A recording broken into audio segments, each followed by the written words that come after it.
I was thinking about wearing this mask to the store.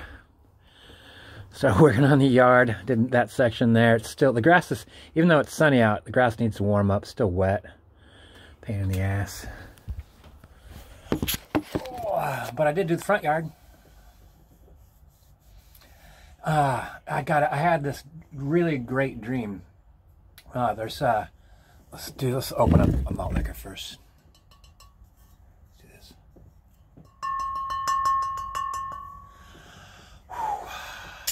It was a really great dream. Malt liquor.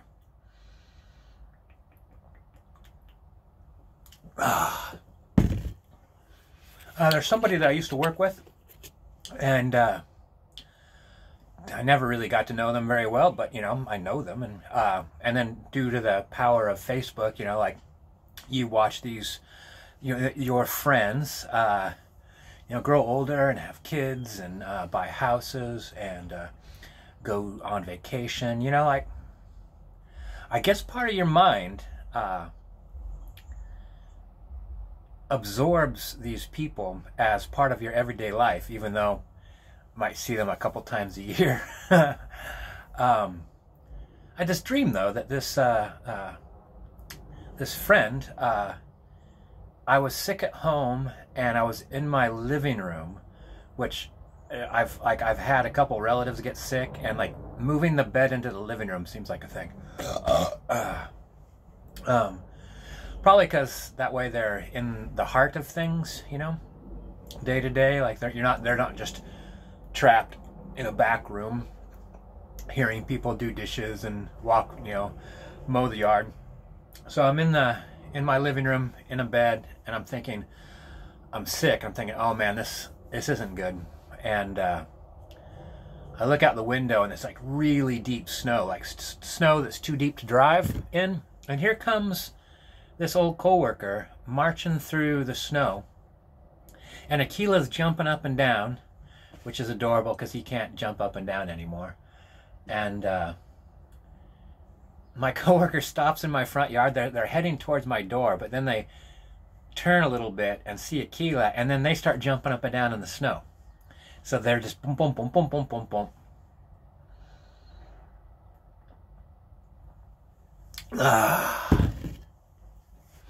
And then they come in, they're like, I'm here to take Akila for a walk. I know you can't walk Akila. And I'm like, am I rocking the Magnum PI here right now? And I'm like, thank you. And they take Akila for a walk, bring him back, go stand out in the front yard again, jump up and down again. So they do this some more, and then they walk off waving. It was such a beautiful dream. Hi, honey. And so this morning when I got up, I wrote them and said, I told them the dream essentially, and said, thank you very much for walking Akila in my dreams. And they're like, I would totally do that if you ever got sick. And they're like, and if you need any masks, let me know. And that got me thinking, because another thing happened this morning is I saw something that reminded me of a time where somebody took advantage of me to the fullest. You know, like there wasn't one aspect of my life where they didn't get as much as they could and leave me with as little as possible. Only because I was so incredibly like trusting, you know, and I just had this like jet of anger that anybody would do that to another human being. But then I had this dream before, so I had these two conflicting things. And I think that the idea being that when I look back at this person, like when I look back to people that took advantage of me, it's always far in the past. And I realize why that is now, is that I tend now to think about who I want in my life as opposed to this person's just in my life. Like when I was younger, people would just be a part of your life suddenly, you know?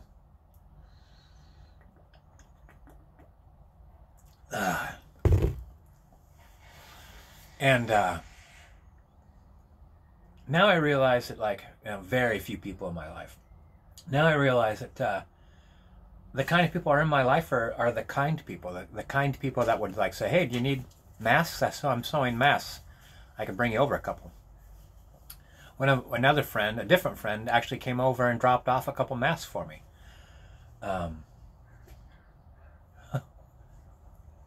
One has, it's double-sided. They're both double-sided, of course. Well, maybe not of course, but one has zombies on the outside and then like a kind of a regular mesh pattern on the inside. And the other is a double-sided of Deadpool. Jesus Christ. But anyway, I'm going to wear both of them. I'll probably only be able to wear one, that one reversed to work. But it'll be fun to show to people.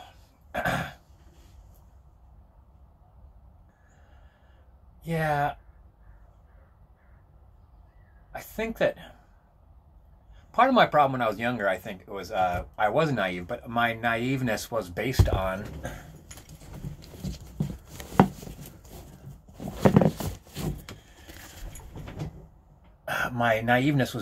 cowboy culture. Those were the books that were so fascinating to me, like, and because so much of it involved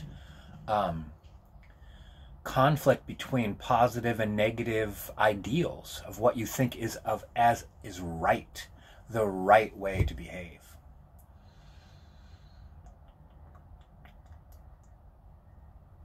I remember reading one story. It might have been based on a true story, actually. These Mormons were traveling to Utah, and they left too late or went too slow and got caught in the winter.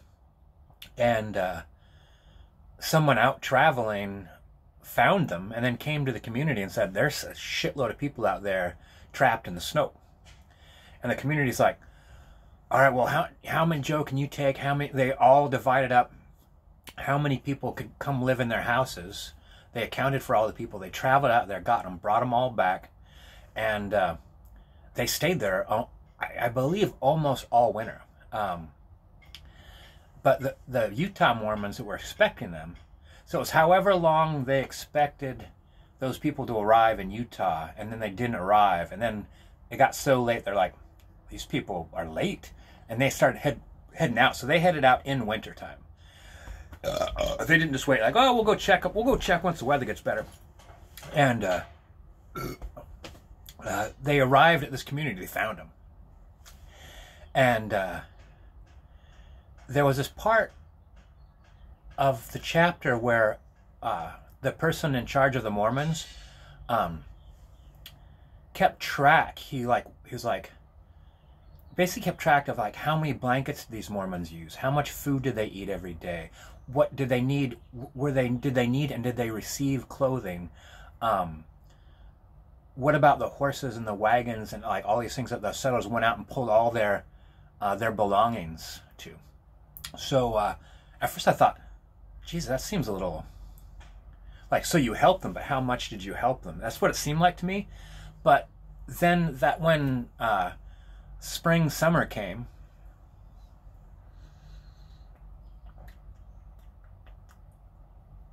the Mormons show up again, and they show up with basically every generous gift, like the blankets and clothing or whatever was getting, brand new, highest quality, as extra, and the horses and the wagons and everything that was saved due to these people's efforts, brand new those too. Hey, you saved. Can you imagine that you saved a wagon for this family? You didn't leave it out in the snow when you could have, because it would have been easy. You're like, when the snow melts, we'll go out there and get it. They're like, here's a brand new wagon to replace that old worn out wagon that wasn't even yours. But you saved it for this person. And it was just like, I'm aware that you went a step further to help these people. You didn't just do the minimum. I thought that was beautiful. 9 minutes.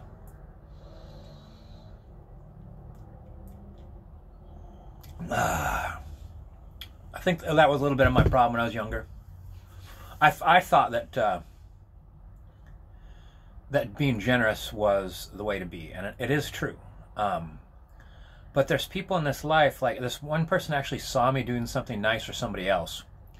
They said that made me look like a chump.